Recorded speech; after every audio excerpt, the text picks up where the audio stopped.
So, yon mga idol, magandang hapon. So, uwian na. Ang oras natin ay 4:42. O, yun.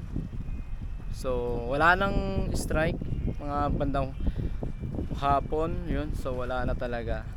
Kaya, pack up na, pack up. Swerte naman, nakahuli tayo ng pang-uwi natin.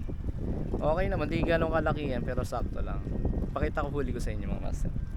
Sakto lang yung huli natin eh. Hindi naman ganong kalaki yan.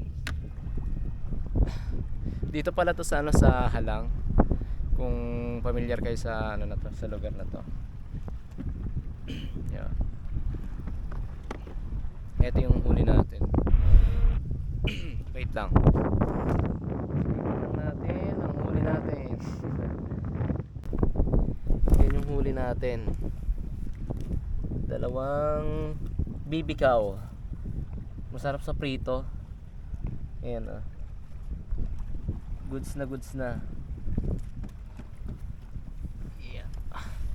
Yan, malaki to. Yan, mamaw. Sama to si RJ Rastaba Adventure. Yan oh.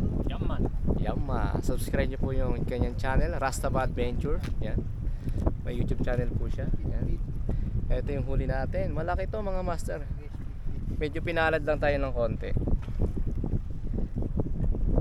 So yun sa mga nakapanood, thank you sa panonood mga idol, mga master, mga kasikad. Thank you for watching, no? Sana nag-enjoy kayo sa mga napanood nyo ngayon.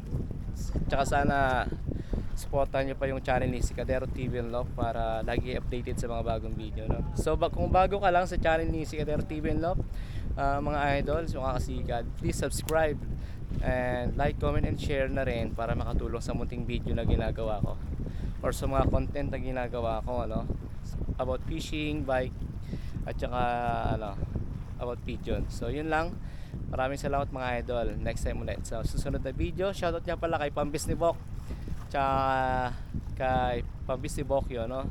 Shoutout sa inyo, no? Kay Teo, yan, kay Teo sa Anglers Warrior Philippines, no? Yun, shoutout kay Master Teo, yung admin natin. Yun. So yun mga idol, see you next video. Bye bye.